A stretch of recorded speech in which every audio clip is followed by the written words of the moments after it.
Hey everybody, and welcome to the Git Together workshop. Glad you could all join me tonight. And I should have a camera shot coming up here soon. Let's see if we can get that going. Oh. All right, I think we're there. How's it going? This is basically my first time running one of these live, so you'll probably notice some hiccups, but we'll figure it out together, and we're going to learn Git, so it's going to be awesome, and it's going to be worth it. Let me get us started here. And if you're having any problems, feel free to just post a message in the chat. I'm going to be checking on that periodically. And I've also got a good friend of mine here, Bradley Surlis, who is also going to be helping me watch the chat and may have some questions of his own, but at the very least will help me pay attention to the questions that all of you have. You want to quickly introduce yourself, Bradley? Yeah. Hello, everyone. This is Bradley. Thanks for coming. And I will try to keep track of you guys in the chat. And if you have any questions, just feel free to say something. It may be a tiny bit delayed before we'll see you, but we'll get back to you as quick as we can and make sure that we're all together on this. Yeah, the stream is delayed by a little bit. I'm not sure how much, so just give us a little leeway for that. And Ty is already asking, will this be recorded? Yes, it will. And it should, I think it should go live on YouTube immediately after the stream is over. But if not, I will have my own recording that I will edit and put up sometime soon-ish. So yeah, just look out for that. Thanks, Ty. All right. Let's kind of get started. The first thing I'm going to show you actually is in my browser here. What we're going to be using for this workshop is this really cool app called Git It. It is an Electron app. It runs just as a desktop app, and it's sort of an interactive Git tutorial. It walks you through a lot of the Git basics. It shows you how to create a Git repository for a project. It shows you how to add remotes and use GitHub and all that sort of stuff. It's the basic stuff, but it's a really good introductory tutorial. So the first step is to get that installed on your computer. If you look in the description of the video, there's a clickable link that will take you to the Git It GitHub page, so their GitHub repository for the Git It app. And that is where you need to go to install. Let's see. Oh, also the URL is on the screen. So if for any reason you can't get to the description, the URL should be part of the stream you're seeing right now. Okay. Oh, so Jeffrey, I totally agree with you. The stream is a little blurry for me as well, Devin. Okay. I'm not sure if there's a lot we can do about that. Yeah. But I see what you're talking about, Jeffrey. It is a little blurry. Okay. And Michael. Okay. Screen is fuzzy. OBS is not complaining to me, so I can't see what would cause it.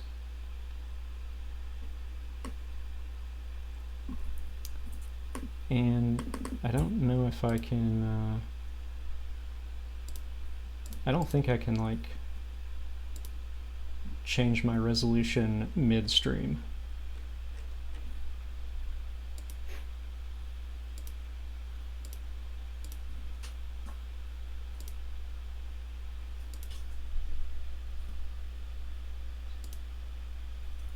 Yeah, let me check a couple things in the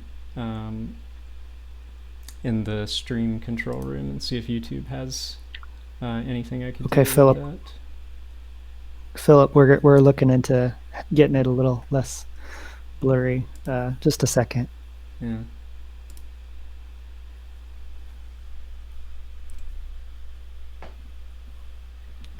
Hey, Devin. Yep. We have a video. You have live video also in our chat. If you're able to close that, that might help a little bit. Oh, okay, gotcha. Yeah, that could be a problem. All right, awesome. That might help a little bit. Okay, people are saying that it is defaulting to 480p on the YouTube player. So maybe if you maybe if you go and set that, bump that that helped up. a lot. Yeah. Okay. Okay. Sweet. All Yeah, right. that helped a lot. Awesome. Awesome. Okay.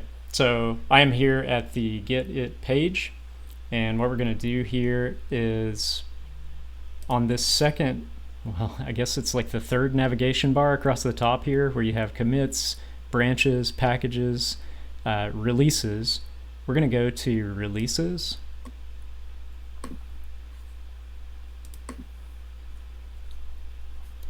And that's going to bring us to this page. And what we want to do is just grab the latest release for whatever operating system you're running.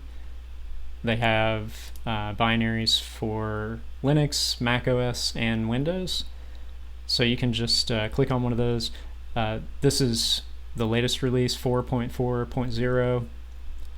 And so just download one of these zips that's appropriate for your operating system.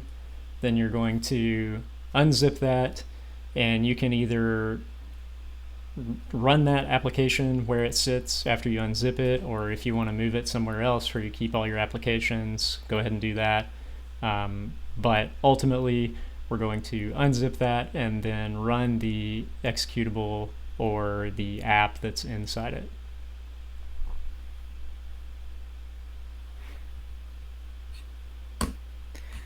.1080 works. Okay, awesome. Thank you, Edward. Yeah, it looks and everybody so else much that that worked on that.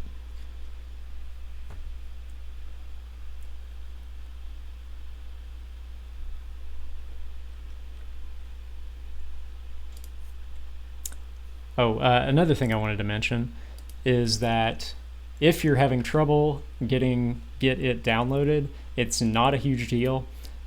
It's a cool application because it's going to check your work as you go, but it's not absolutely necessary.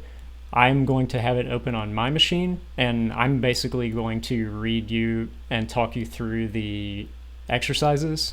So if you don't have it, you're still going to be able to participate. You just won't get graded live by the Get It app.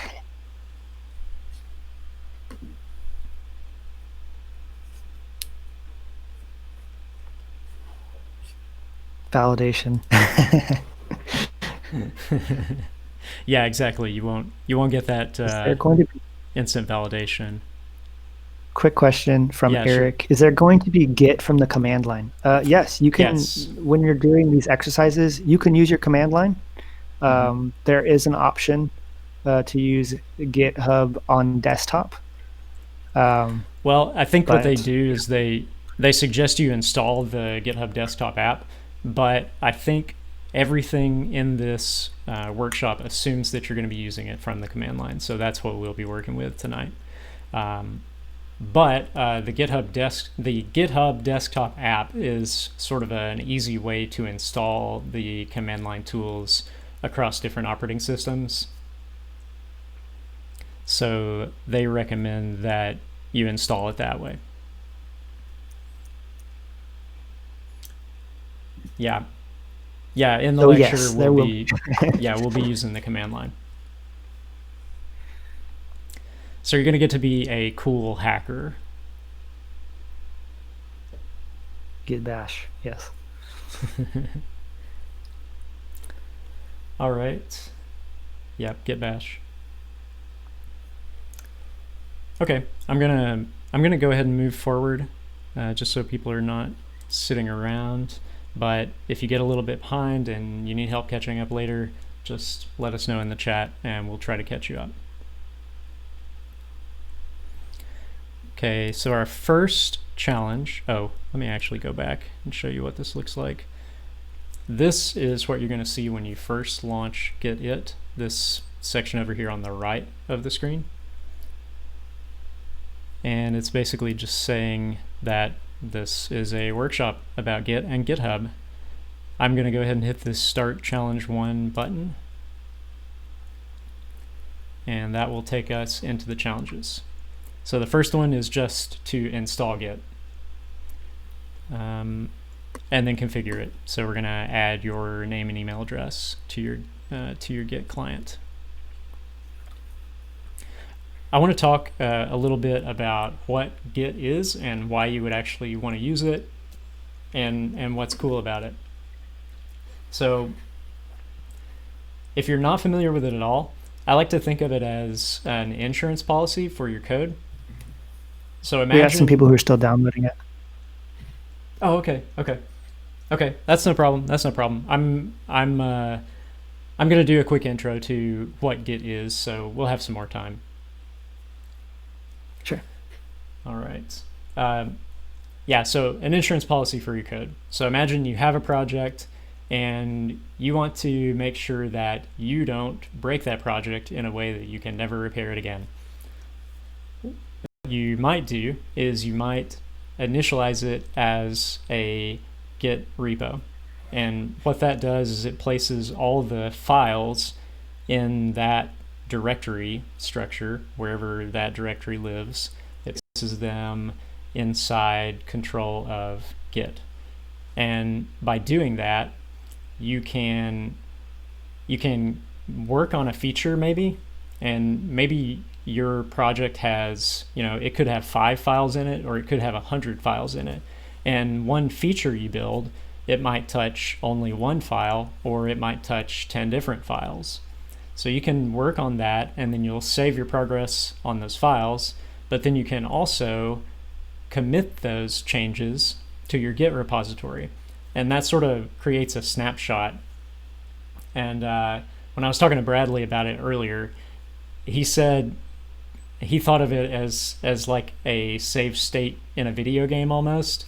So like, imagine you're playing some RPG or something, and you can go do a bunch of stuff, and but then at some point you're like, I don't want to lose that progress I've made. So then you can go and save and create a save file that you can always get back to. And that's what Git does for your code. So like that example I gave earlier, you've got a feature you've built, you're satisfied with the way it is, you're going to create a commit here. Okay, now you're going to go and start building another feature. So you start working on that, and let's say you feel like that's done, and then you commit it, and later you find out that it actually didn't work and it broke everything. If you don't have your project in version control, then you're stuck trying to undo manually the things you did to get back to the working state you were in. But if your project is in Git, and if you have major commits, your snapshots at intelligent points throughout your work, then you can just revert it back to that previous commit, and now everything works again. So that's why I think of it as an insurance policy for your code. Another thing Git does that's really cool. Do you have something, Bradley? No, I was just saying I like that. Oh, okay. I spy the agnoster theme. Yes, it is the agnoster theme in my terminal here. That's my my terminal theme. Very perceptive, Oren. All right. Another cool thing that Git does is it is distributed. And here's why that is important. That means there is no sort of centralized source of truth for your repository. Your repository exists in many different places at the same time, and all of them are basically equal. So you might have a repository that you're working on with 4 other developers who may be in different parts of the world, who you may never actually interact with in person. And then you may also have all that on GitHub, which is basically like a host for Git repositories. And what that allows you to do is all of you can work independently on this same code base, and then later you can merge your changes together and you can push them to the remote, which might be GitHub, which is basically your host is sort of a remote. And then when other people are going to work, they can pull any new changes down from that remote and integrate them into whatever progress they have working on whatever feature or bug fix or whatever they're working on. So it's really nice for collaboration too. All right. I'm going to go ahead and start moving forward. Like I said, even if you don't have it downloaded yet or don't have it installed, you're still going to be able to participate in most of what we're doing here. You just won't get the live grading, and you can actually go back. You could probably go back through and do that later if you just want to get that, but you're still going to get the meat of the content either way. All right, let's jump into our first step, which is installing Git. If you already have Git installed, you don't have to do this. If you can already go to the terminal or your command line or Git Bash on Windows, if you already have access to those things and you can run Git from there, you don't need to do this step. If you don't, Devin, I'm going to jump in. Yeah, sure. For a quick second, if you want to know, if you feel like you've already done all that and you want to make sure, at the bottom of this first example, there's a button that says verify. If you feel pretty confident you've already set up Git, click verify, and it will let you know if you've actually set it up. Yes, and that is what grades this challenge. So if you think you've got it installed, you can just hit verify. Actually, that also verifies whether you've got these configurations set. So if you want to jump ahead, if you already have it installed, you can set the username and the user email, and then you can hit verify, and it will check those things. If you just want to know if you have Git installed from the command line, you can run this git space -- version, and it should spit out the version of Git you're running. If it spits out anything, then you're good. Any version. If it spits out something crazy, then you're probably not good. All right. What version do you have? What version do I have? Yeah, let's see. 2.21.0. That's the version I'm on. It's probably not the latest. I find Git doesn't change super quickly. That's my experience anyway. All right. So let's run through this really quick. They recommend we install Git by installing the GitHub desktop. You can click on that link if you have this downloaded. And if you don't, you can just go to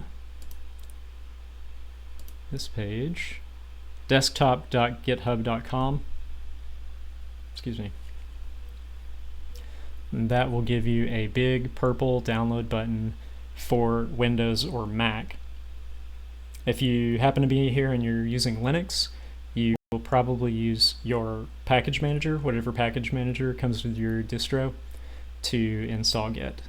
And I'm not a Linux user, but I'm pretty sure that just about any distro you have will have Git included in the default package manager repositories, so you probably won't have to jump through a bunch of hoops to get it.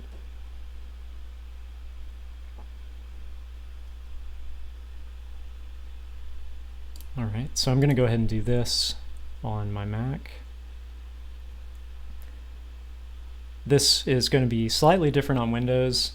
On the Mac, I'm just going to get a zip file, and I can unzip that zip file and just drag the application into my applications folder, or I can just run it from wherever it is when it unzips. On Windows, I believe you get an actual executable that's an installer, and that will install the application for you. And one thing you want to do if you're installing on Windows is you want to make sure you also install Git Bash, because that is, it's sort of, I think it's like a fake terminal that runs in Windows. You get those automatically on Mac OS and Linux. You already have a terminal emulator that you can run built into the operating system, but on Windows you don't. So Windows Git installs Git Bash. So just make sure that you install that as well. I think it is installed by default, so if you don't make any changes when you're running the installer, it will be installed. And on Windows, that's what you're going to use to enter your Git commands. On Mac OS, you can use terminal, or if you happen to have iTerm installed, you can use that. And then on Linux, you can just use whatever terminal emulator comes with your distro.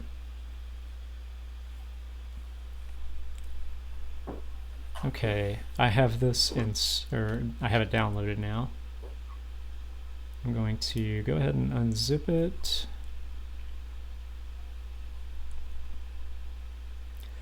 And I'm going to move it into my applications folder, because that is where I like to run things from.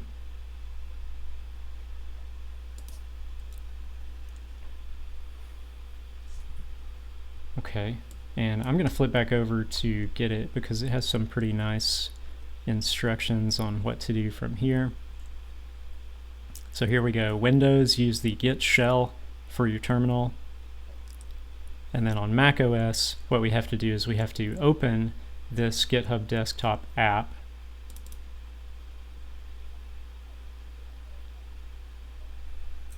Okay, and it's going to give us this big screen, welcome to GitHub Desktop, and ask us to sign in GitHub. I don't think we actually need to do that right now, but what we can do is go up to the menu, and I think my menu is hidden from the stream, but I'm just going to the application menu. It says GitHub Desktop at the very top, dropping that down, and now I've got install command line tool. I am not going to do this because I already have Git installed, and I am not excited to see what sort of havoc that would wreak on my system. But you can click that and it will run you through an installer for the command line tools for Git.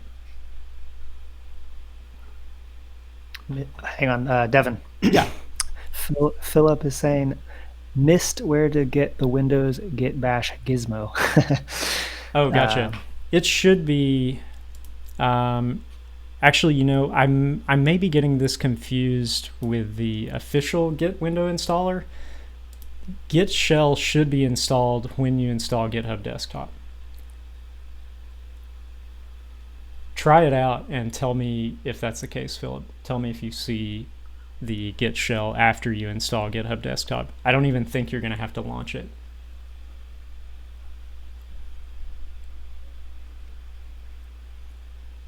How's everybody doing so far? Anyone having trouble? Anybody stuck at any point?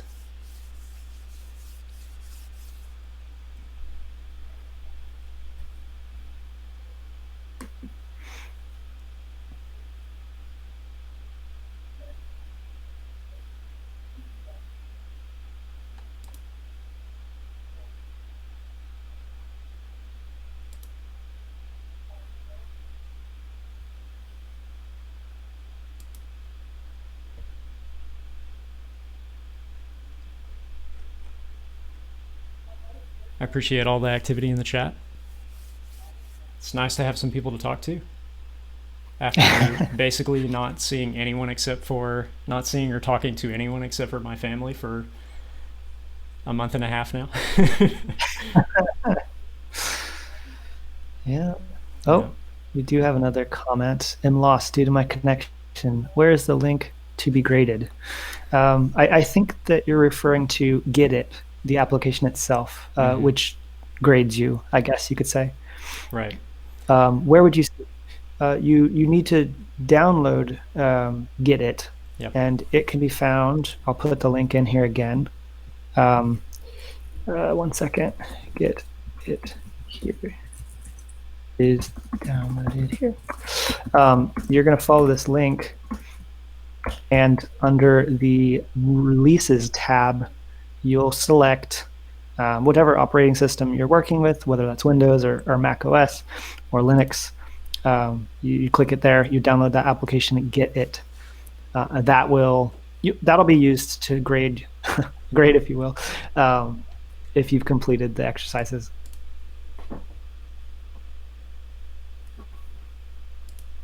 Sweet. Yeah. Let me know if that doesn't answer your question, though. Yeah. And Philip, I think the way you would find it is you could hit your Windows key and just start typing git shell. Tell me if that turns up anything. 7. Sorry. It's okay. Jeffrey says, Verify 7 is working, but Git doesn't look like it is on the path. Verify 7 is working. Git doesn't look like it is on the path. Okay. So yeah, he's saying that. Oh, it's just verify. I was like, Verify 7. What is that? Okay. This verify is working. I haven't dug into the code of Git It, so it may just pass everyone on verify. That may actually be what it's doing. It may not actually be doing any verification. Devin, there's another comment for you from Still Philip. Can't find the shell. It says, I've got it. Yeah. Okay. Let's see if we can figure that out. I'm not going to be able to run it on here. Oh, actually, let me do this, Philip. Let me give you an alternative that might work better for you. I think it's Git SCM. The struggle is real. It's tough too, because by the time that you're hearing what we're saying, it's probably like a good 10 seconds after we've said it. Yeah. So there's a bit of a delay before you actually will see the feedback. Or is that just our excuse for being really slow? Yeah, we just don't want to. Just kidding. Of course not. No, we wouldn't do that to you. Never. I sent you another link to try, Philip, for installing Git. This one, if you install it, this is the one I'm pretty sure that's going to have the option to install Git Bash. So just make sure that's checked when you install, and then you should find that in your start menu. If you can't find it by like navigating through the menu, then just maybe WinKey and try searching for it. Git Bash. Nick had a great suggestion for Windows users. Yeah, the Linux subsystem. That's probably like the ideal way to do this. But yeah, it comes through Windows Update, right, Nick? You have to like add it through Windows Update or something like that. Oh, Microsoft Store, you said.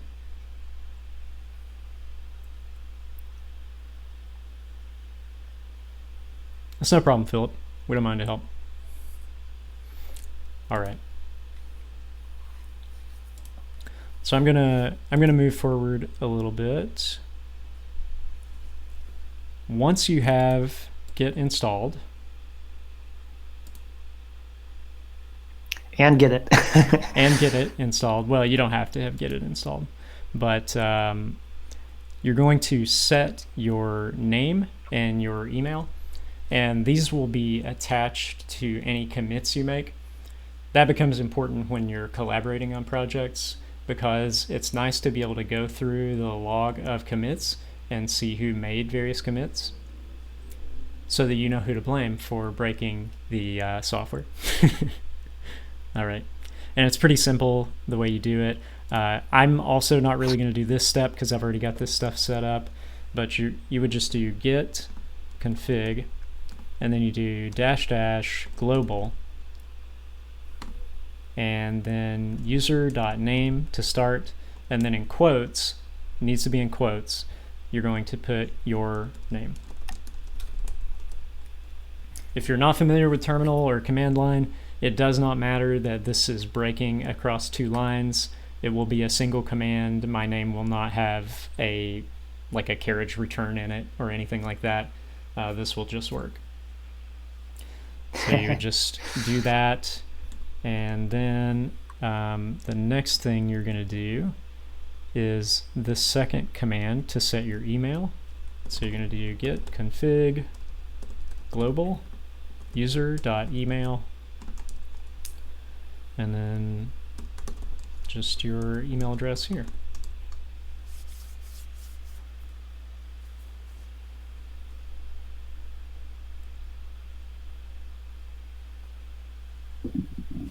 I haven't gotten to try that Linux subsystem yet, but it sounds like a really cool thing. All of the sort of fake terminal emulators on Windows are all just a little bit weird. They don't work quite like you would expect. So I think it would be really nice to just have that Linux subsystem. If I did a lot of work on my Windows machine, I would probably use that pretty heavily. Robert, thanks for stopping by, Robert.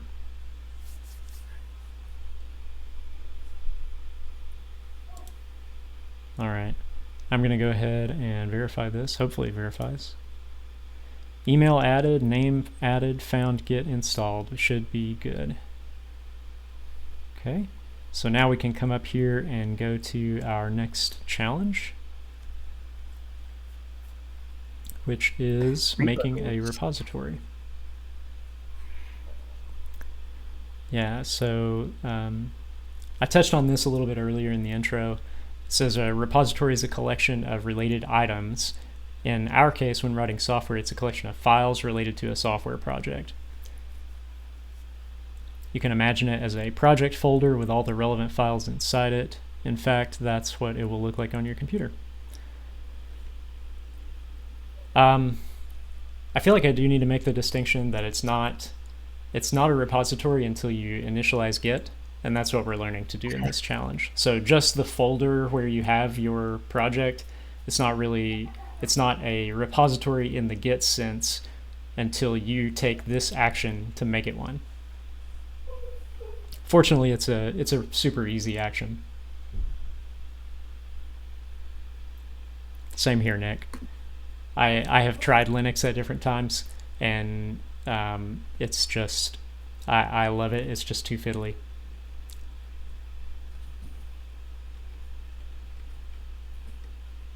All right. So let's get into creating our repository. The first thing it's going to have us do is to create a directory, and that directory is going to be called hello-world. So I'm going to do that over here. You'll do this in a terminal using mkdir, make directory, and then you put a space, and then you type in the name of your directory, whatever you want it to be. So we're going to do hello world with a dash. Okay. This is kind of a confusing thing about terminals. Sometimes you get no output, and that just means everything was okay. In this case, I can use ls to list the contents of the current directory I'm in. Oh, yeah, right, that's going to be a nightmare because I've got tons of stuff in here. But if we come through all of this garbage, we'll see right here there is a directory called hello world. That's the one I just created. So the next thing I want to do, and Git tells you to do this as well, we're going to cd into that directory. So we're going to change the directory our terminal is currently looking at. Right now it's looking at my projects directory. On your computer it's probably looking at a different directory, and that's perfectly okay. Now we're going to cd into that new directory, the hello world directory. And if you'll notice, I didn't type all that out. You can do this cool thing in terminal called tab completion. So if I type hello W, since I only have one directory that starts with those characters, I can hit tab and it will complete the rest for me. I don't have to type the rest. So then I can just press return, and now you can see, based on the prompt, that I am now inside that hello world directory.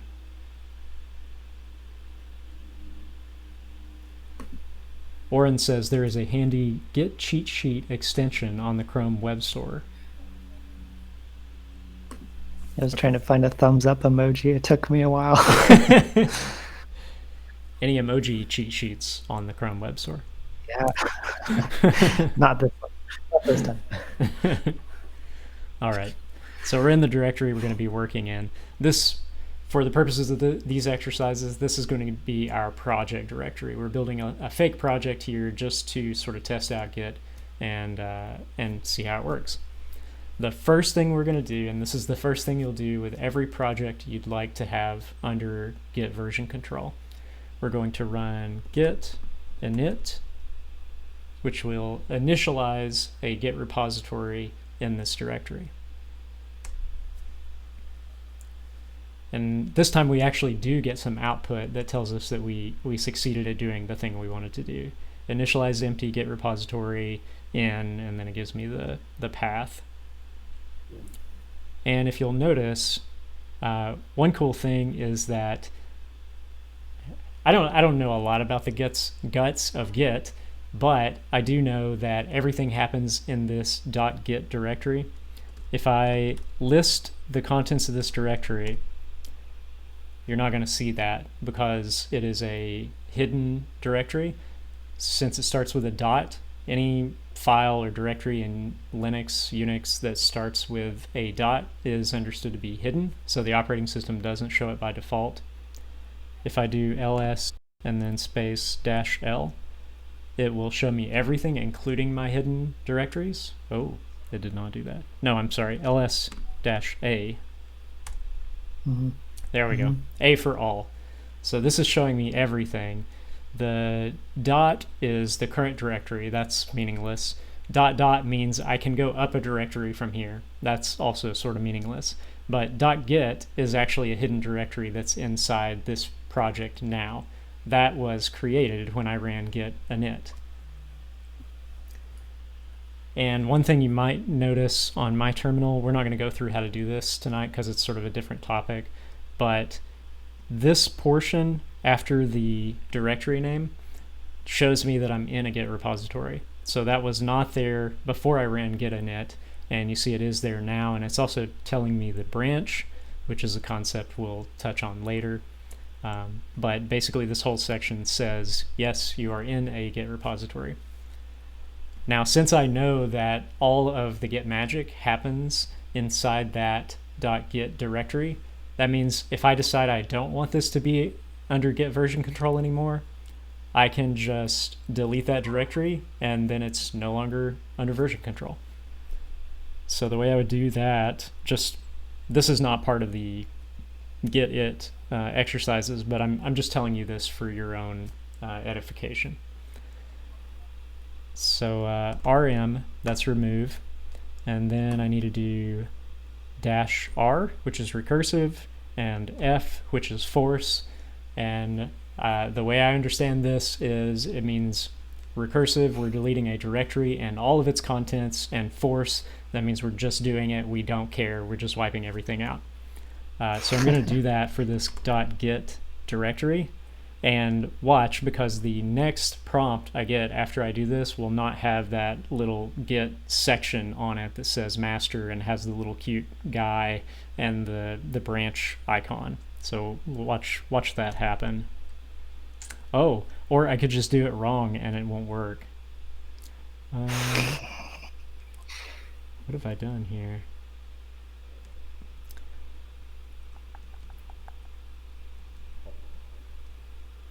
You also may, actually, you probably won't have the little icon of the GitHub squid thing, whatever that is. Yeah, you probably won't have the Octocat icon. You might just see master in parentheses.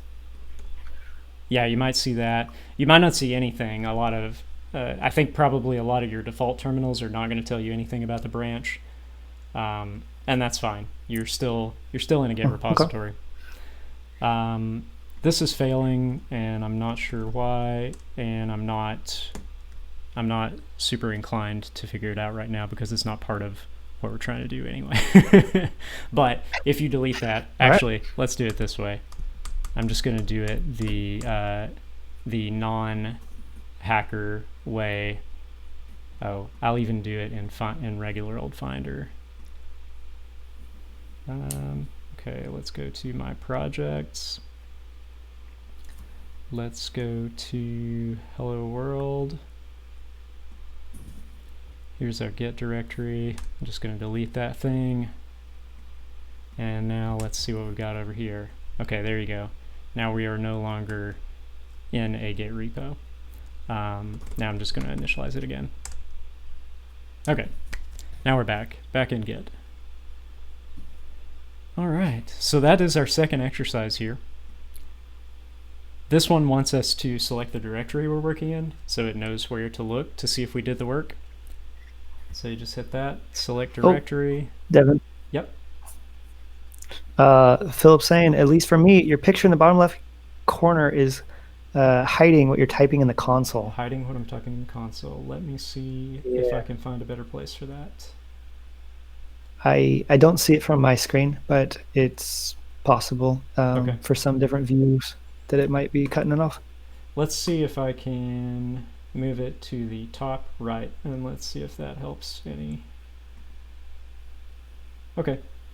Tell me how that works. I can move it around some more if we need to. Thanks, Philip. Yep, thank you. All right. So I'm going to select my go to my projects directory first, and then select my Hello World. Okay. Now I'll click verify, and there we go. It verified. This is a Git repository. Okay. Now we are learning to commit, and this is what's going to create the snapshots I was talking about earlier. So these are the points that they're sort of inflection points for your code. You're saying, now this is a state I want to be able to preserve. This is a state I would like to be able to get back to at some point. So here's what they're going to have us do. They're going to have us create a new file. There are lots of different ways we can do this. I'm going to show you how to do this entirely from the terminal, from the command line. So what we're going to do to create a new file is we're going to echo, and then we're just going to give it a string. So we need echo space, and then we need to put in the string we want in the file. They're asking us to put in hello with an exclamation point. So we'll do that. Hello. Now I'm going to close my quote. And what this would do, if I just hit enter, if I just hit return here, oh, actually, it's going to freak out because I did not escape. Because the exclamation point has a special use in my terminal, I have to escape it to tell the command line that I want to use an exclamation point instead of I want to do the magical thing that the exclamation point does. And I do that with a backslash. So that's going to make this work. But you'll see it's not actually going to do what I want it to do, and I'll explain why. All echo does is it writes some text out to the console. So you can see here's the command I've typed, and then it just spit this string right back at me, which is not very useful when you're trying to create a file. Okay, cool. Glad that works better, Philip. All right, so I'm going to start with the same command. I did that by pressing the up arrow key, and that goes back to the previous command in my history. I can keep going back if I want to, or I can hit down and keep going through to more current history, but I just want the last one. And what I'm going to do with this, instead of just writing it out to the console, which is absolutely useless right now, I'm going to write it to a file, And what do they want the file to be named? readme.txt. Okay.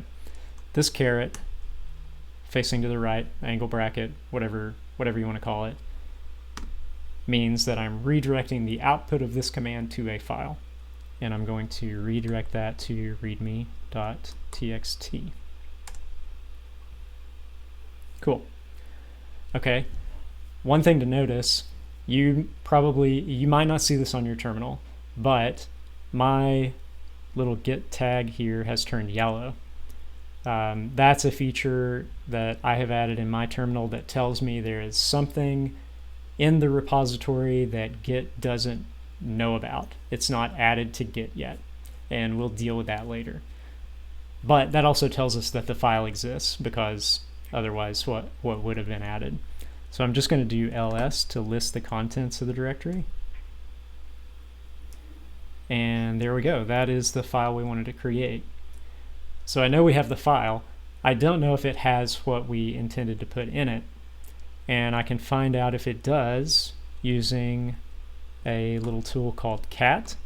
I don't know what it's supposed to stand for, so I don't have a great mnemonic to help you remember it. But if you type cat and then put a space and then put in a name of a text file, it's going to just print the contents of that text file out to your terminal. And that's what we wanted to put in it. So great. Now we've got a text file that says hello. That is the first step. Next step, they want us to check the status and add and commit changes. Next, check the status of your repository to find out if there have been changes. You know you have changed something, but does Git? Make sure you're still within your Hello World directory, and we're going to run this command, git space status. Okay. So let's go here, git space status. Okay. Now, if you don't have this tag, or if you don't have anything like that, git status is going to be your best friend. You're going to be running this thing all the time. Thank you, Jeffrey. It's function to concatenate files. So cat for concatenate, Jeffrey says. Thanks, Jeffrey. All right. Yeah, so git status is going to be your best friend if you don't have your terminal set up to give you all this information. This is telling us we're on the branch master. It's telling us we have no commits yet. We haven't committed anything. And we have one untracked file, and that is our readme.txt file. Let's move on to the next step. The next step is to add the file we just created so that it becomes part of the changes we will commit. Devin, yeah. Michael just wanted to know real quick, cat did what? Yeah, so for our purposes, cat will spit out the contents of a text file into your terminal. That text file just happened to have that one line, hello with an exclamation point, but if you had a longer text file, it would just scroll the terminal and show you the whole thing. Let me see if I've got if there's something I can use to sort of demo that for you.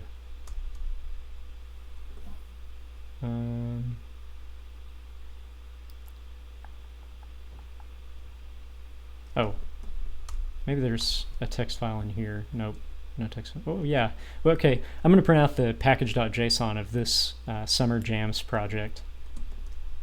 I don't even know what this is. I know it had something to do with one of our previous meetups, but I don't know what it is. Okay. Yeah, there you go. So that is, cat gives us the contents of that text file, that package.json file, or in this directory, it's going to give us the contents of the README file, or whatever file name we put in. And thank you, Talk IT, for filling in how to do that with Windows. Okay. All right, we're going to add our README to the repo.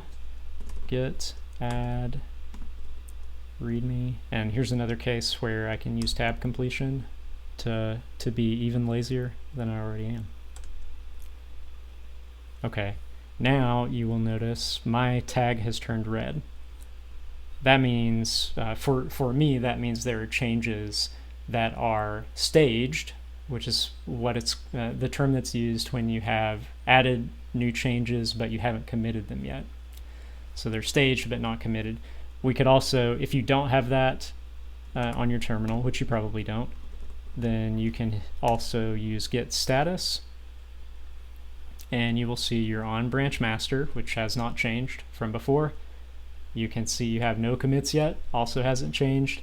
But now, instead of what we had before, if we can even get back there, yeah, before we had untracked files, readme.txt. Now instead we have changes to be committed. And it even helpfully tells you how to unstage the changes if you want, but this is what's staged. Right now we have a new file staged, and it is readme.txt.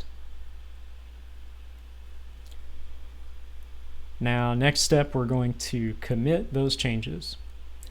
Here, we're committing just changes to one file. Like I said at the top of the video, you can commit changes to multiple files at the same time. So it's not like saving, where you're just saving one file, and then you may go over to another file and make changes and save it also. You're actually you can stage multiple files by adding them. So you can add all of them, and then you can run a commit, and that commit represents the current state of all of those files, so the changes that are captured by all of those files put together. So that means if you revert back to that commit, you're not just reverting any one file, you're reverting all the files that have changed since then back to what they were at that point in history. So let's go ahead and get this committed, and we do that with git commit -m, which I think means message.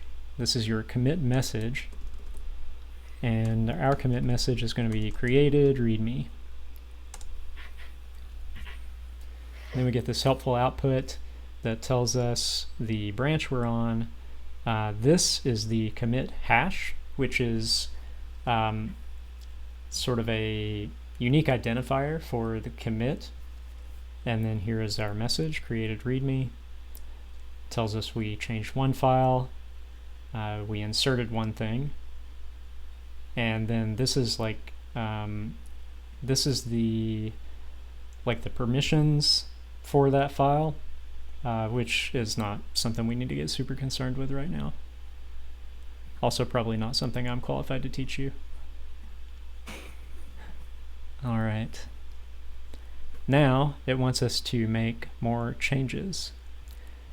If you feel more comfortable in a GUI, you're welcome to open that README file in a text editor. I'm just going to keep rolling with the command line, and we're going to add another line through the command line. So I'm going to do echo. And what's a good second line? Oh, well, we did hello, so let's do world. That's really creative, right? Still need to escape my exclamation point. And last time I did the single angle bracket because I was creating a new file.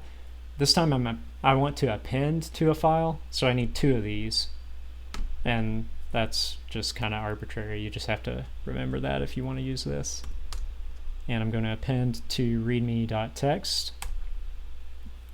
Okay. I'm going to clear out my terminal buffer here just so we can see a little better. And now let's cat this out so we can see what's in it. There we go. Now it has two lines. It has hello and it has world. All right, great. And let's just, for the heck of it, run git status and see where we are.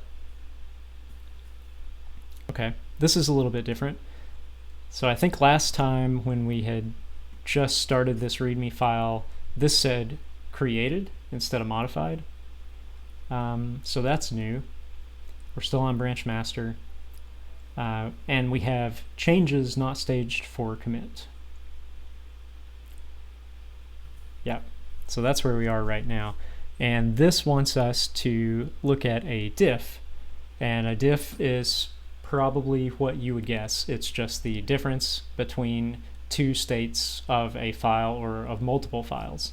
In this case, we only have one file that's under version control, so it's going to be the differences in the last commit we did and the current state of the file on our file system. So let's look at that.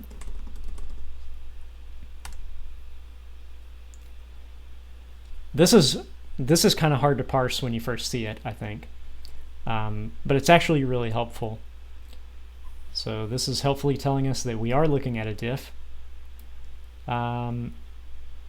This means we've got two versions of this same file. We've got A and we've got B. A is going to be the commit, and then B is going to be the state on this file system, so the current state of the file. So it's got these two versions of the files we're looking at, and then it's telling you that we have added this line. That's the plus. We've added the line world to our text file. And now the way we get out of this diff is by pressing Q. Is that any different for Windows? You know, I don't know the answer to that question. Sorry. I think it's I think it's going to be the same, but I'm really not sure. It might on Windows actually pull that up in a in some kind of editor, like whatever your default editor is on your computer. If it does that, you'll have no problem exiting it though. But if it shows it in the terminal like it did for me, you'll use Q to exit it. Good question, Bradley. Thanks for keeping me honest. Well, yeah. Okay.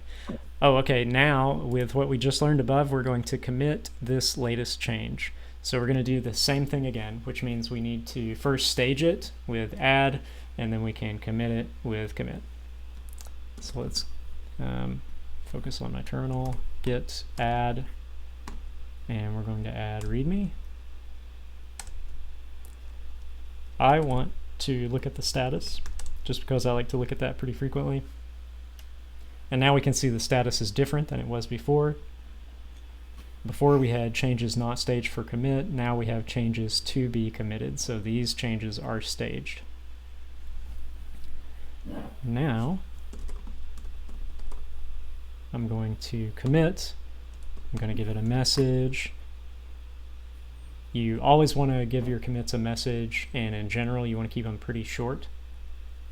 There's a reason for that. It has something to do with how many characters are displayed when you look at logs. And I'm not sure what the limitation is. It's pretty short though. It's like 35 or 45 characters, something like that. So yeah, just keep your commit messages pretty short. If you feel like you need to write a really long commit message, then maybe either you've done too much in one commit, or you can do multiple lines. You can do like a short description, and then you can go down a few lines and do a longer description. Actually, I'm going to demonstrate that now, even though I have no idea what I'm going to say about this commit of one word. Let's say added a word. Okay. And now if I were done, I could close that quote and press return, and it would just go. It would add the commit, that would be the commit message, and we'd be done. I'm not done though. So I'm going to take the quote out.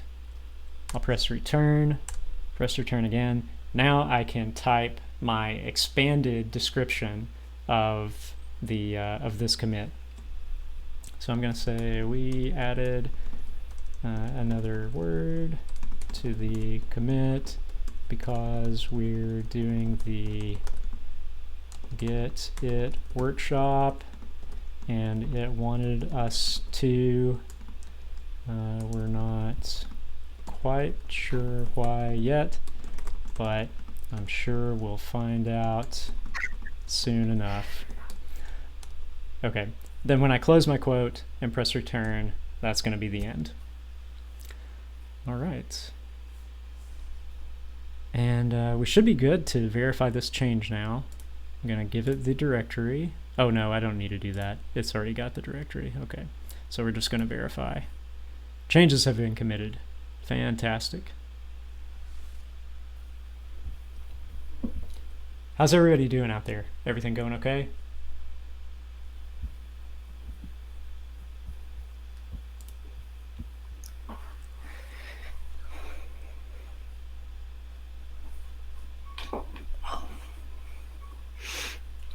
I'm going to go ahead and pull up our next exercise here.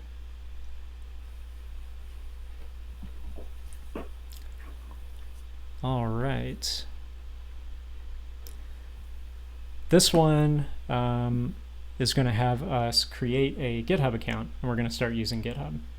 And like I said before, GitHub is just sort of like a host for your Git repositories. So if you already have a GitHub account, you don't need to create a new one. We'll just use it. But if you don't have one, you'll want to head over to github.com and create your account. I am going to assume for the purposes of this that most of you probably have a GitHub account. And if not, I think the sign-up process is pretty quick, so you can probably run through that without too much hassle. Cool. Thanks, Nick.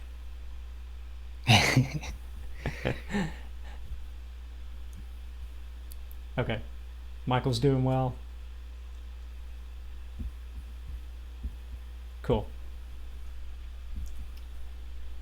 Looks like everybody's either doing well or you've gone to sleep, and I don't blame you either way. All right. Doing well and one. Hey, maybe. I won't judge you. I won't judge you if you also... Actually, I would be very impressed if you went to sleep and you're doing well following all this.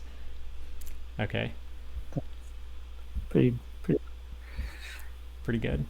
I'm not actually going to run any of these commands, but they're because I've already done them. But they're pretty straightforward. I will type them in just to show you what they look like. The first thing they want you to do is to add your GitHub username.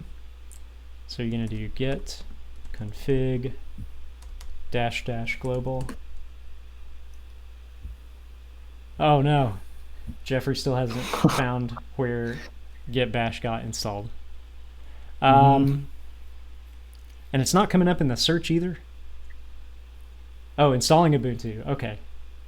You'll be much happier. Even though I think it's a little more involved than just a git bash installed, I think you'll be much happier. All right. Git config -- global. Yeah, expanded commit message is really useful, especially when you feel like you need to explain or justify what you did to your colleagues, which I find happens a fair bit. Okay, git config -- global user.username, and then you would just type in your username, your GitHub username here. Mine is raddevin, so that would be the command for me. And I could run this and it probably won't break anything, but I'm just not going to tempt fate. But that's your command. You swap out raddevin for whatever your username is, and then press return. And then the next one is git config -- global user.username. Oh wait, yeah, okay, this is just a check, right? So actually we can see if I do have that set. Maybe I don't. Yeah, okay. It's just going to spit out whatever your setting is in your config, and mine is raddevin.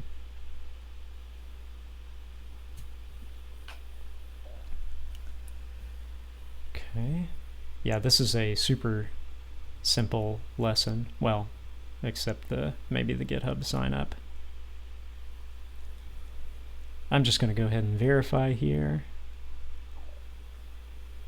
And it looks like we're good. One thing they're pointing out here in the tips is to make sure you are using user.username. We used user.name earlier, which is a different configuration option. and you I noticed that. yeah, Yeah. yeah, yeah. So there's user.name and then there's user.username. User.name is just like literally your name, and then user.username is your GitHub username. So don't mix those two up. Although if you accidentally put your username in user.name, then you could run git config dash dash global user.name and set it again. It's not the end of the world. But yeah, you don't want to, over a long term, confuse those two. Okay. We are just rolling right on through these. Although, I'm not Hey, entirely sure we'll get real all the quick. way Sorry. through. Yeah, go for it. Sorry to interject for just a quick sec. Sure So thing. Jeffrey just wanted to confirm. He asked, "Do I need get it in Ubuntu so it can grade me?" Guessing the window version won't work. Actually, I, oh, that's a good question. Yeah, that might not work for some of these. So for the ones where it's asking you for a directory, those will probably work because um, I'm pretty sure that the file system is still the Windows file system. So anything you do to files in the Ubuntu subsystem is still going to exist in Windows. So those checks will work. It probably won't. It may not work for these config checks. Although I'm not sure. It might just be looking.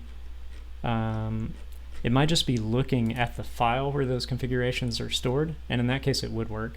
I might task you with trying it, Jeffrey, and reporting back. I'm not sure. Nick, are you using this with the? Michael, Sorry, Nick, are sorry, you go ahead. using this with the Ubuntu subsystem? Let us know and if this is still working for you. If it's not, if it doesn't work, Jeffrey, I would just do the stuff and go on. The grading is not super important for this. You were saying Michael's got a question. GitHub and git config Yeah, usernames do not match.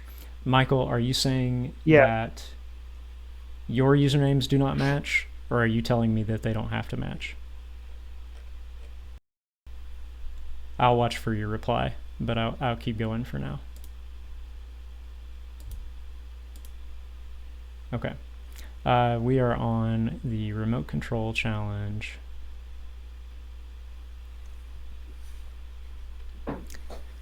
Remotes. This is part of the magic of Git, so this is a good concept to have a good grasp on. If you don't have remotes, then you're not going to get the benefits of the distributed nature of Git. You're not going to have it making it easy for you to collaborate on projects with other people. Oh, gotcha. Okay. So you apparently got an error, but it was a capitalization thing. Okay.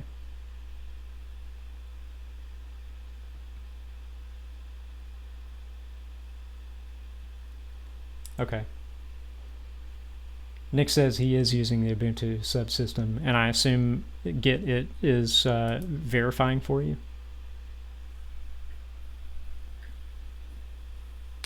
Windows Git it, I should specify. Let's look at remotes while we're waiting for that to shake out. Okay, when you put something on GitHub, that copy lives on one of GitHub's servers. This makes it a remote repository because it's not on your computer, but on a server remote somewhere else. By pushing your local, which is on your computer, changes to it, you keep it up to date. Others can always get the latest versions from your project by pulling your changes down from the remote and onto their computer. This is how everyone can work on a project together without needing access to your computer where your local copy is stored. That's basically what I talked about in the intro. Just now we're going to be putting it into practice. Gotcha. An error on grading, but it was fixed with capitalization. Okay, cool.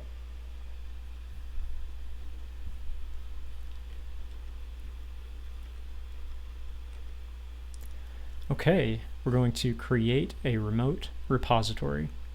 You want to sync your local version, so the repository we've been working on in these last few exercises, we want to sync that with one stored on GitHub. So at this point, to do this exercise, you've got a GitHub account. I am going to pull up my browser, and actually, I think we're done with this, and this is in GitHub, so I can just sign in over here. Let's see.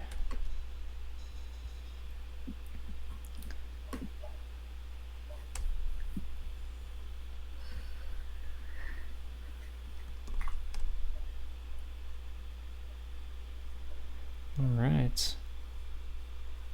I think I just gave everyone my password, so hopefully no bad actors out there. Should probably.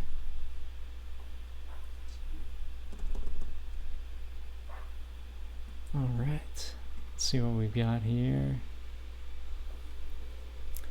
Yeah, this is not where we want to be. We want to create a new repository.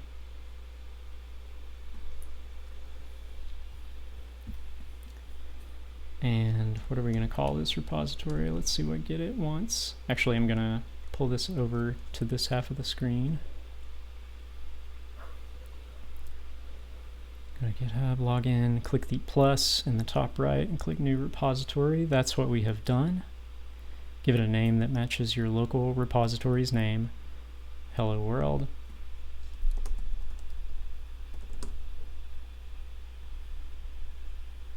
I'm pretty sure these don't strictly have to match with the local directory, so you can kind of do what you need to do. If you have a way you need to remember to find it on your computer, but you need to sort of present it to the world as a different name, I think you can do that, and it's not a problem. Nick says the only hiccup was his username. Already have a GitHub account, but I'm not sure why it complained about it. Other than that, all verifying works fine. There you go. There's your answer, Jeffrey. It should all work fine even with the Linux subsystem, even though you're running Git it on Windows. So that tells me all this verification is just looking at the file system, I assume. It's not actually running any Git commands, which is probably the right way to do that, probably the simplest way. Okay. It says give it a short description. We'll call it our first Git repo.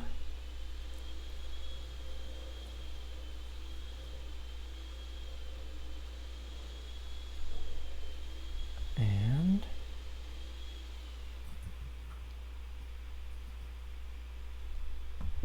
next, make it public. So we got public here. That's the default. Don't initialize with a README. So if you were going to create a repo on GitHub and then you were going to pull it down to your computer and start working on it there, then you might initialize this with a repo and add a git ignore. If you're doing what we did and you're creating locally first and then you're going to push it up to GitHub, you don't really want to do any of this because you just want an empty repo that you can fill with the files you've already got in your project. So now we're going to create the repository.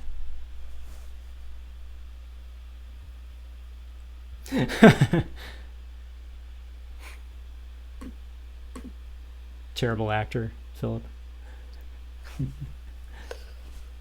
You're probably better than you give yourself credit for. All right. Okay, we got all this. Oh, so they're going to tell us about what README, git ignores, and licenses are. Git does a cool thing. Let me actually go back to this repo we were looking at before. Oh. Let's go here. Okay. So just to demonstrate what a README does for your repository, this is the project's README. Let me go into that and show you what it looks like. It's just, oh, actually they're going to render it, but here's what it looks like. It's just this text file. It is Markdown. If any of you have used Markdown before, you probably recognize that. If you haven't, it's just a really simple text markup language that translates easily into HTML. And what GitHub does that's really nice is if you have in the root of your repository a file that's called readme.md, and there are a few other file names it works with, maybe even readme.txt, but what it will do is it will render that file at the bottom of your repository source listing. So here you've got all the files in this repository, in the Git It repository, and then if you keep scrolling down, you'll have this readme.md, which is actually the rendered out HTML from that raw markdown readme.md we were looking at before.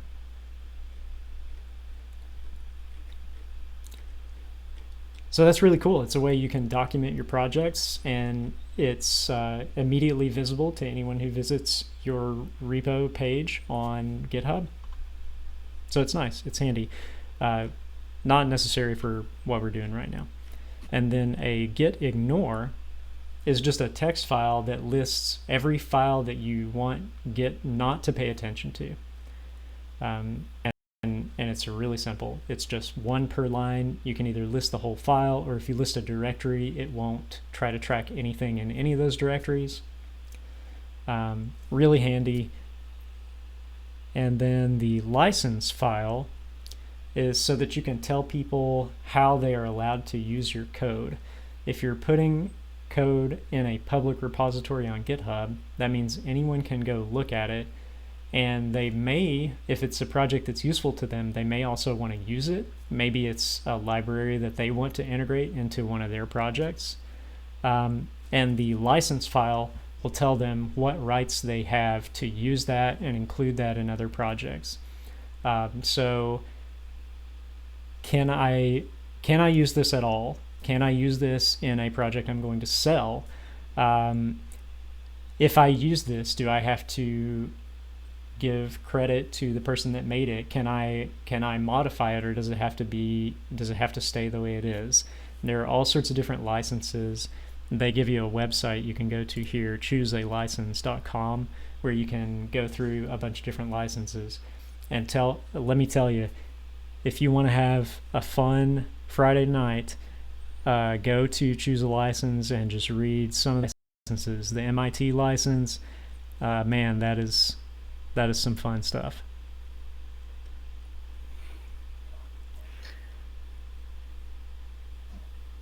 All right, so let's connect to our remote. This is pretty easy to do. I'm gonna get my terminal back here, and let's just clear out the buffer so we can see everything.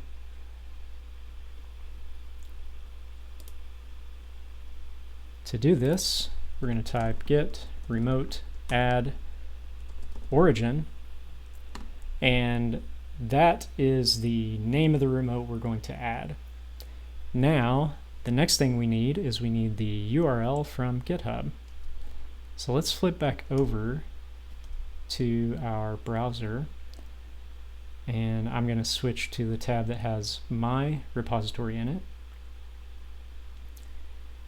And I've got this set up with SSH. I think if you don't have that set up, it's probably going to be here on HTTPS. Either one of these you have to set up SSH, so probably you're just going to use this unless you've already got SSH set up for GitHub. But what I can do is I can just copy this URL, and then I can paste it right here at the end of my command.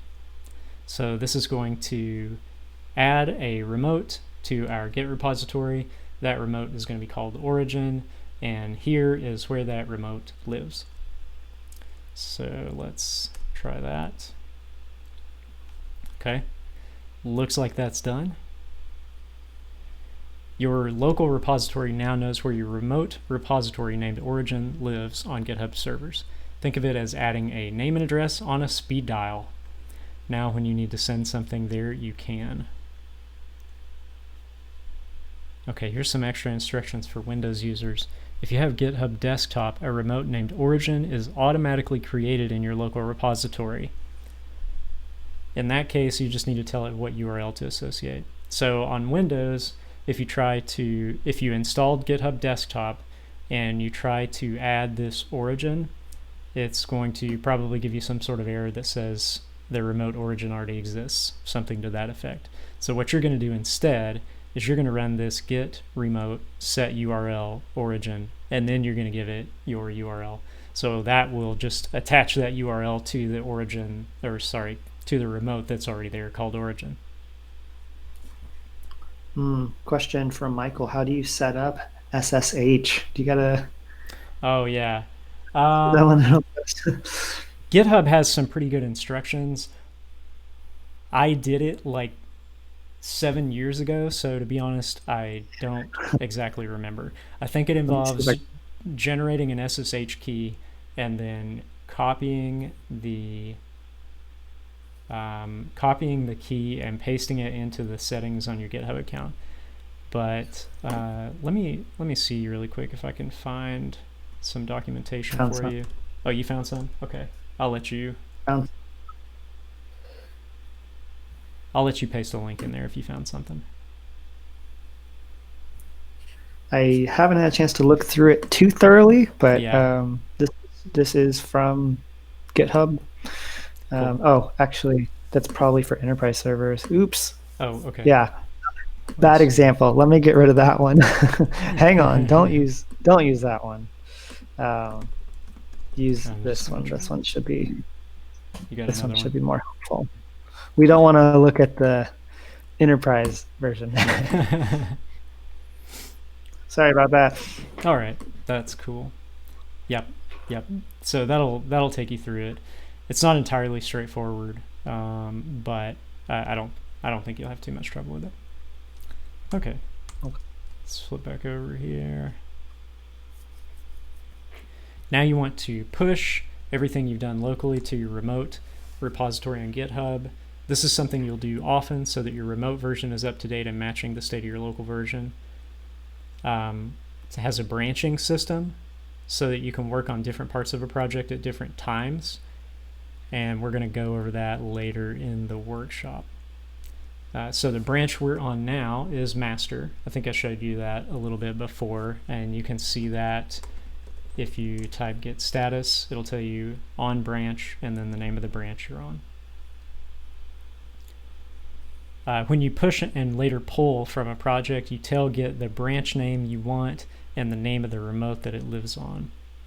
So in this case, we're going to send our branch named master to our remote named origin. And we do that with this command, git push origin. So that's first the remote you're going to send to, and then the name of the branch you're going to send. Git push origin master. Okay, now so this shows one of the advantages of using SSH with Git, because if I added the remote with SSH instead of HTTPS, I would not have to provide this username or the password.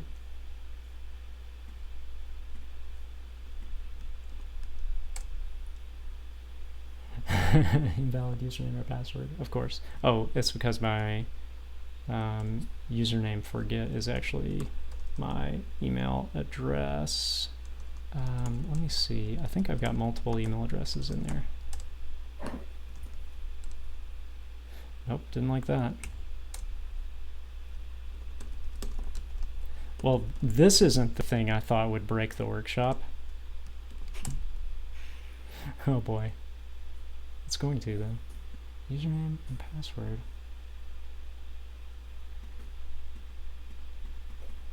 You know, I wonder if this does not work for if you have two-factor authentication set up. I bet that's the case. So here's what I'm going to do. I'm going to flip back over, and I'm just going to change this over to SSH for me so that it will work.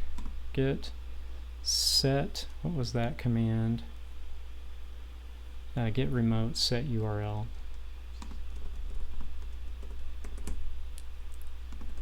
origin, and I'm going to use my SSH URL. Okay. Now, everything else will be the same. That's what you'll be doing. So I'm going to git push origin master. So I'm pushing to the origin branch. I'm pushing to the origin remote, pushing the master branch.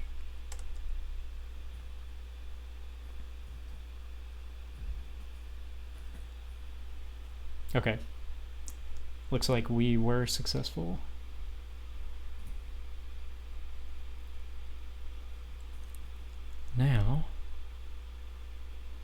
Now go to your remote repositories page on GitHub and refresh the page. Let's do that. Let's see the fruits of our labor. All right, look at that. Here's our first Git repo. Here is our readme.txt file. And like I said before, if you have a file that's called readme.txt or readme.md, it gets rendered on the main page of your repository in GitHub. Okay. Now let's verify this one. Okay.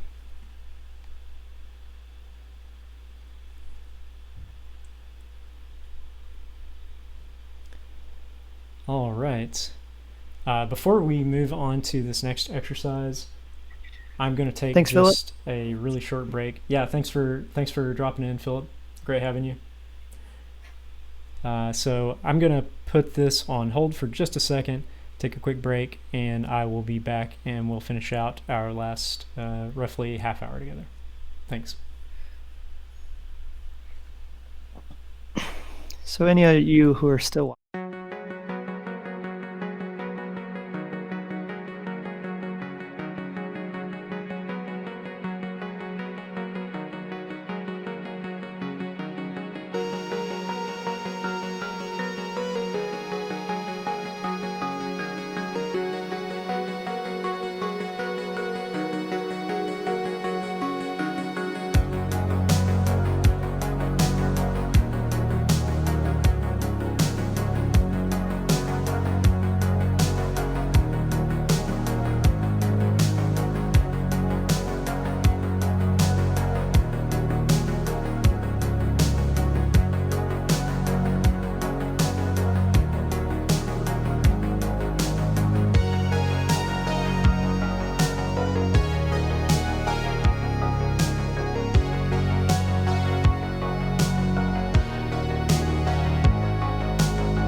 And we're back. Thanks for sticking with us. This time, or in this exercise rather, this challenge, we are working with forks. When you fork a repository, you're creating a copy of it on your GitHub account. Your forked copy begins its life as a remote repository. It exists just on your GitHub account, not on your computer. Forks are used for creating your own version of a project. I'm actually going to skip all this description. I'm just going to tell you what a fork is from my perspective. Okay, so a lot of the reason you would have a project on GitHub is because you want to be able to collaborate with other people on it. You want other people who find your project useful to be able to come in and fix bugs or add new features that they need for their applications or whatever, maybe just comment on the code, although that doesn't necessitate a fork. But anyway, you want them to be able to contribute code back to your project. And the fork is sort of the mechanism that GitHub has to facilitate that. So if I am on a repository like this Hello World repository that I want to add something to, let's say I realize that this is missing a feature. It needs another line in the readme.txt that's not there. I can fork this repository, and what that will do is in my GitHub account, it will create my own copy of that repository. Then I can clone that repository to my computer, which really just downloads it.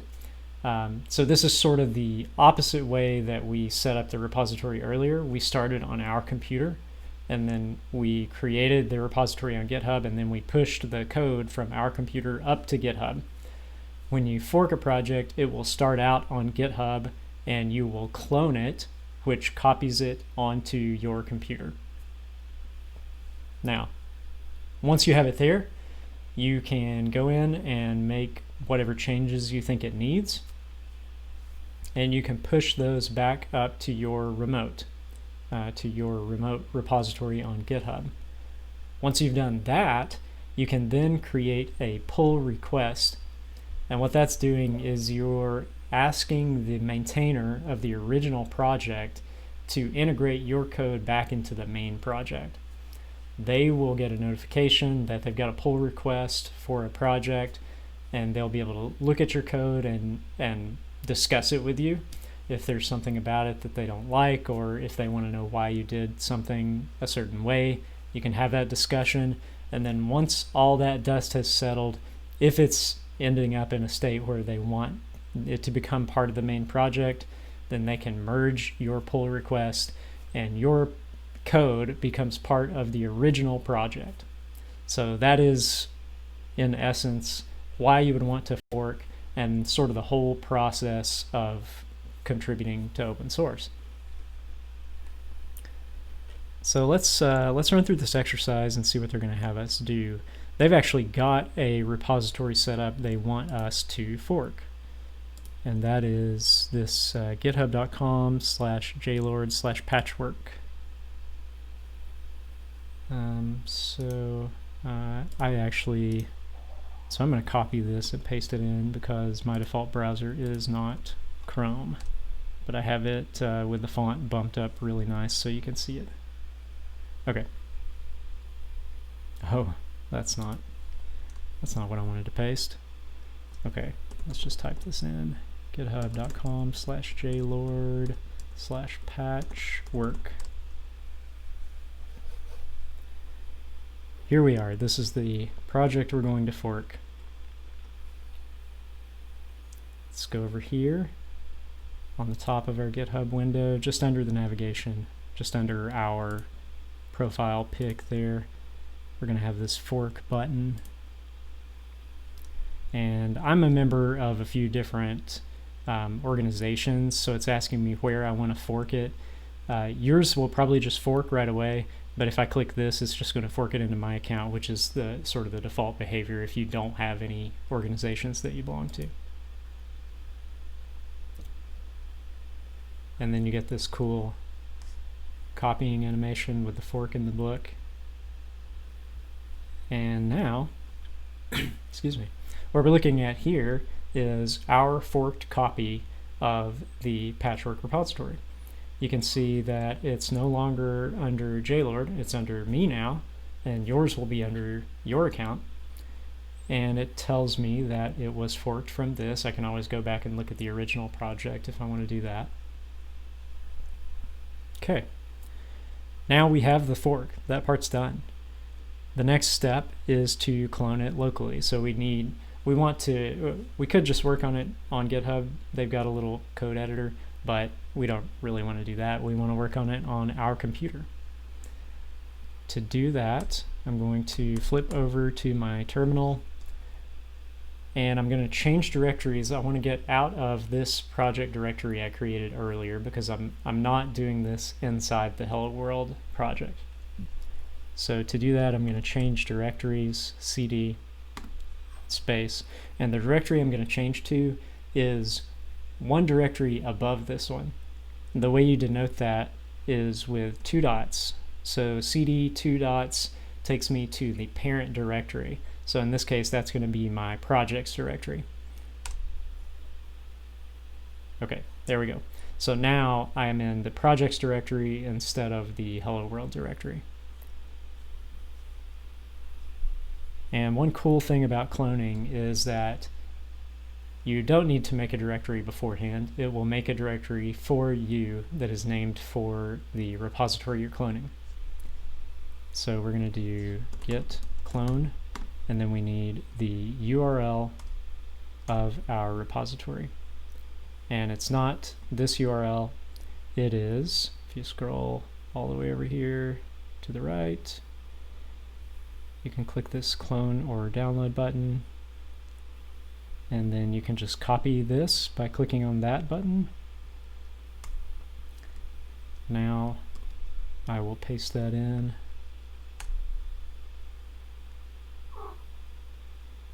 And here we go. It's pulling down that repository.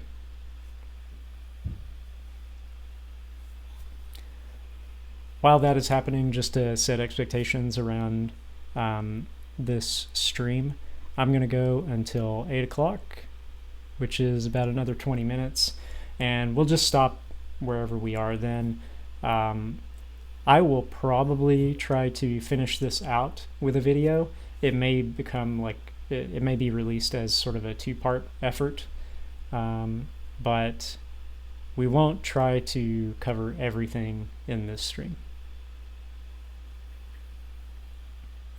How are you doing over there, Bradley? I'm good. Cool. I'm following along pretty well. Nice. If anyone has any questions, I mentioned a couple of times, if you've seen blockers that we didn't call out, feel free. I mean, it's tough to do these sessions remotely, but we want to do the best we can to keep you guys a part of this. Yeah. So if you've seen something that we can help with, let us know. We'll try to tackle it with you. Obviously, you can always rewind the stream and check it out a little bit later if you need to catch up. Yep, definitely. Jeffrey's caught up. Congrats, Jeffrey. It was a hard-fought battle, and you came out on top. And it looks like I am cloned here. I'm going to allow just maybe another minute or two for other people to finish up their cloning. I realize that not everybody may be done.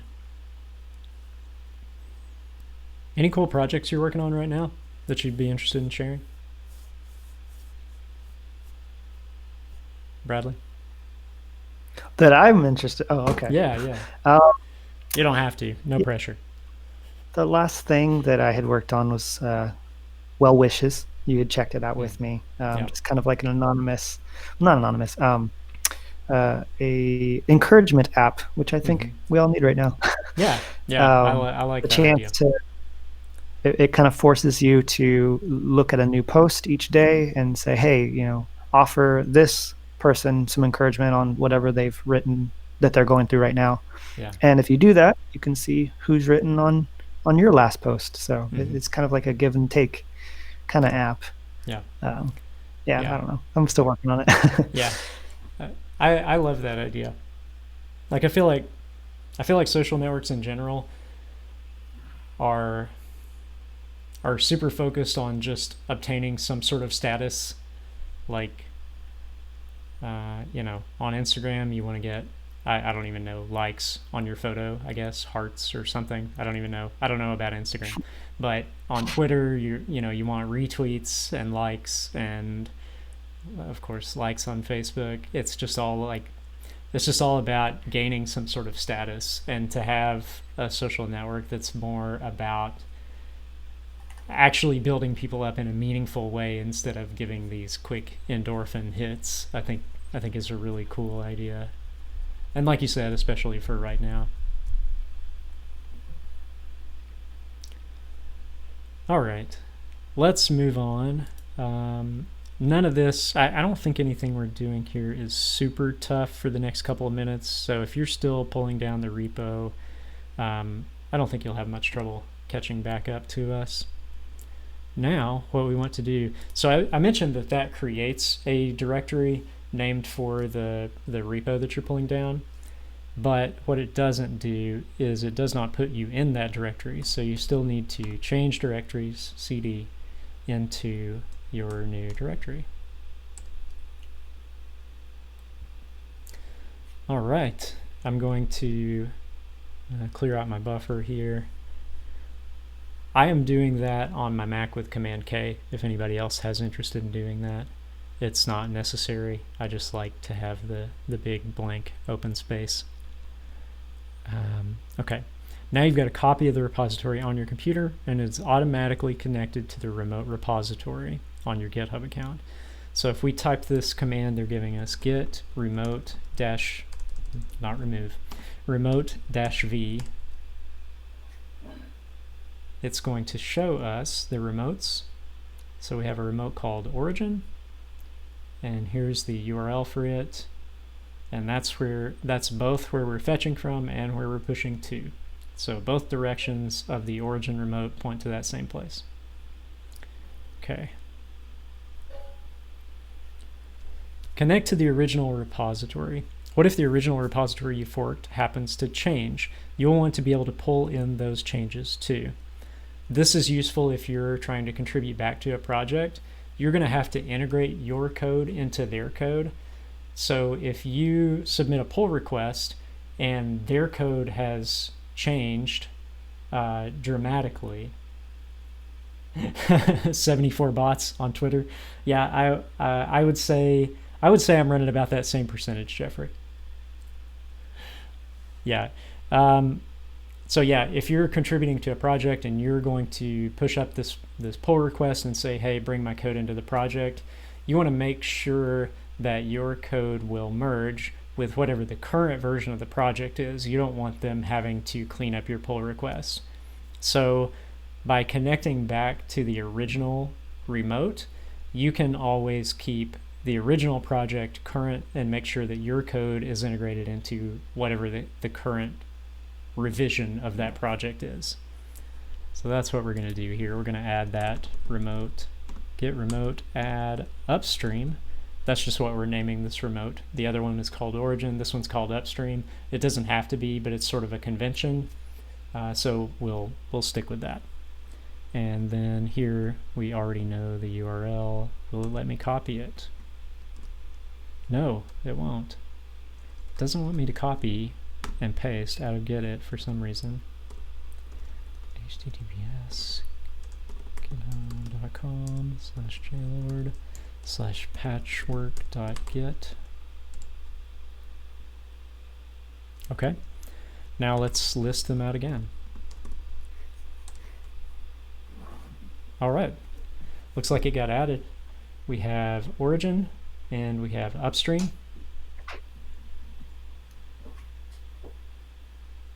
Oh, thank you all. Thank you all for the thumbs up. I appreciate that. All right. We should be good now. Let's, we need to, okay, yeah, we're on a new project now, so we need to select our directory again. I'm just going to navigate up to it here. It is patchwork.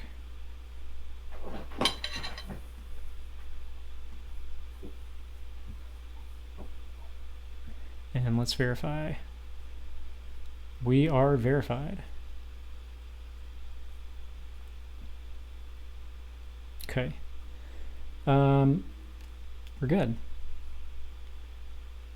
Let's look at branches.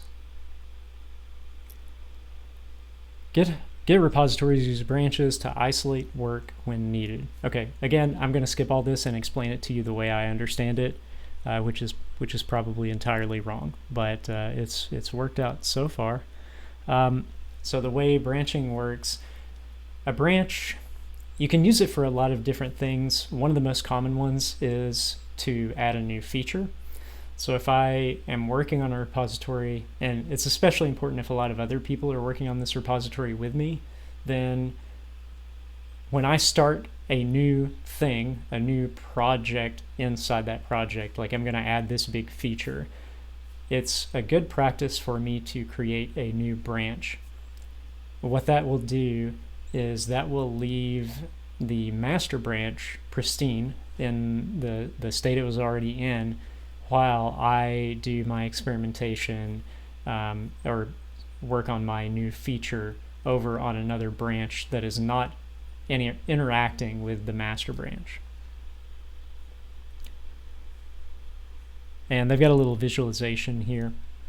So if you look at this line or this little diagram, this line represents the master branch, the line that goes through the middle, the just kind of straight horizontal line. Each of these lines that come off represent branches. So they've got branching, and then I think each of these dots is intended to represent a commit. So like here they've got this cool feature branch. It comes off of master at this point, so it's a branch off of this commit. It starts here. Somebody does some work on the cool feature, they make 4 commits, and then that gets merged back into master. So now all that work that used to be in the branch is now on master. But the nice thing is that in the meantime, while it was a work in progress and maybe not fully functional or just not something you would want to be in the master branch, it wasn't. It was off on its own branch, isolated from everything else. And that's nice because it makes it easier to work without constantly sort of bumping into each other. You just sort of have your own branch, for lack of a better, lack of a different term. You have your own branch where you're doing your work, other people are working on their own branches, and then you'll bring them back together into master later on when they're complete. You can also use it for just experimentation, like, I use this routing library for my application. What if I use this other one? It's got some cool features. Maybe that would solve some of the problems we've been having with this one. So I'm going to branch and just swap out those routing libraries and integrate the new one and see how it works. If it works, great. I can merge it back into master. If it doesn't, I can just abandon it, or I can delete it, or whatever, and master is never the wiser. So those are pretty useful. Also, GitHub will automatically serve and host static website files in branches named GH pages. So this is a branch that GitHub in particular pays special attention to. This free service is called GitHub Pages. Since the project you forked creates a website, its main branch is named GitHub GH Pages, GH-Pages instead of master. All repositories that have a GH Pages branch with website files can be found live online using this pattern for the URL. So if your repository has a GH Pages branch, then it also has a URL. where whatever is in that is served up as like just a static website. So you could have a single HTML file in there, or you could have an HTML file with some images that you have, embedded in the web page. But if you have that branch, it's going to get this URL. It'll be your GitHub username .github.io / and then your repository name. It's a pretty cool thing. So here we're going to create a new branch. When you create a branch, Git copies everything from the current branch you're on and places it in the branch you've requested to be made. While still inside of your local patchwork repository, type git status to see what branch you're currently on. We know we're on GH pages, but let's do it here just so we can see it in this format.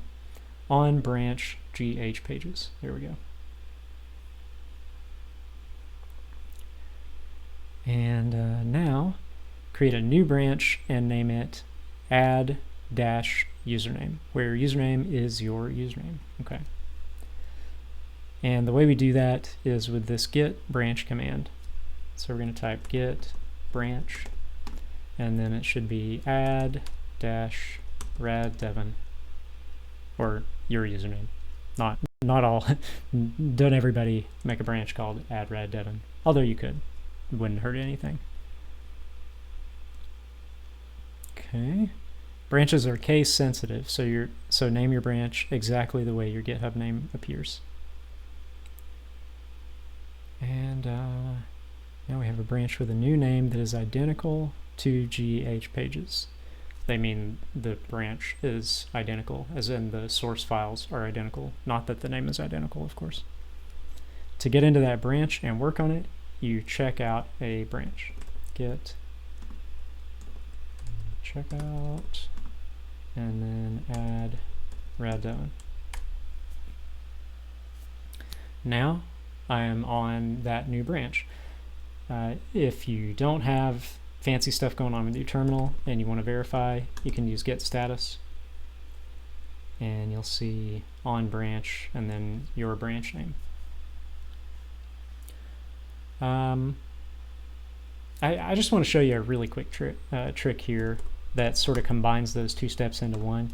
So what I'm going to do is I'm going to check out master again, and I'm going to branch off of it. Oh right, not master.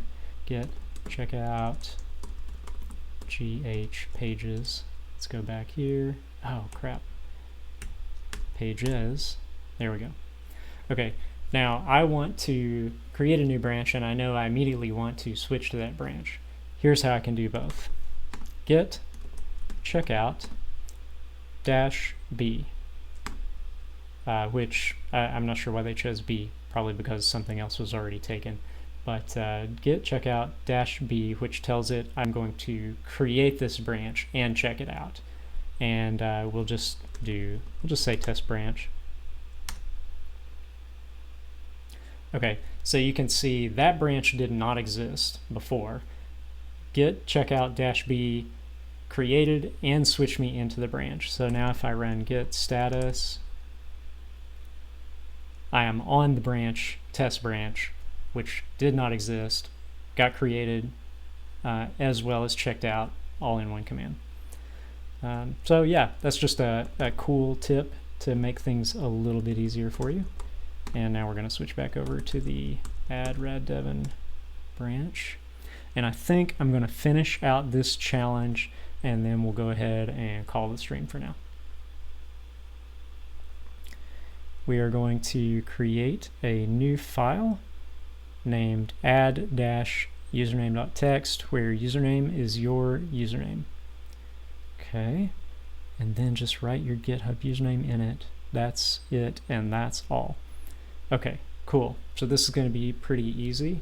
I'm going to use the echo like I did before, and what I want in the file is my username, which is raddevin, and I'm going to use the right angle bracket to redirect that output from the echo command to a file, and that file is going to be add raddevin.txt. Oh, no, that's not exactly right. So it's in the contributors folder. in Patchwork. So we're going to go to contributors. Ooh.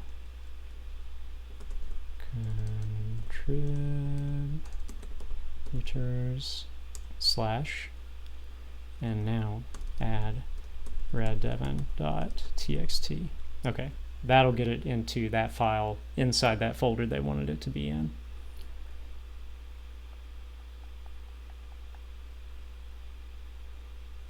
Let's try that. And I just want to look at this, just take a peek at this. Okay, yeah, contributors. So now I'm going to list the contents of that contributors directory to make sure my file's in there. Oh, right. Yeah, this is going to be a lot of files. But let's see if we can find me. There I am. Okay, that should be good. I'm going to use cat and just make sure that the contents of that file is what I want it to be.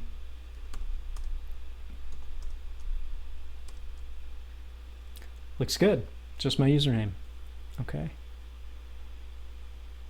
Next, we're going to check in our changes. So we can look at the status. After we made those changes, we've got an untracked file, contributors slash add dash raddevin.txt. I'm going to now add that file. Contributors. Okay.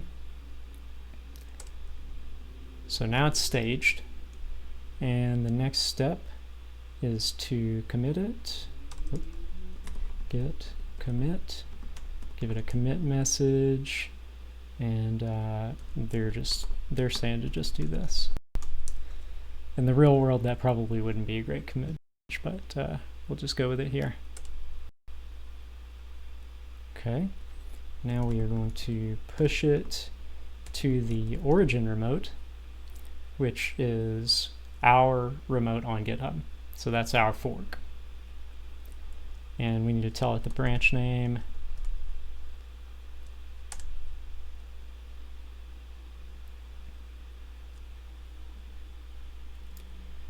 We are up. Let's see if it will verify this. Found branches, changes have been pushed, file in contributors folder, so it looks like we're good. All right. Well, we didn't make it all the way, but we made it pretty far. We learned a bunch of the basics, and you know, even though we didn't get all the way through contributing to projects, you've got enough now that you can start putting your local projects under version control. And that's a great start. It's a great practice to get into. Just about no matter where you work or who you work with, you're going to want to have your projects under version control. Did you have any parting words, Bradley, before we take off here? Parting words? Yeah, parting words. Stay safe. Thanks for coming. Appreciate having all of you coming out. You know, if you have questions, you know, feel free to reach out. If we can help, I think I speak for Devin and I. Yep. We would love to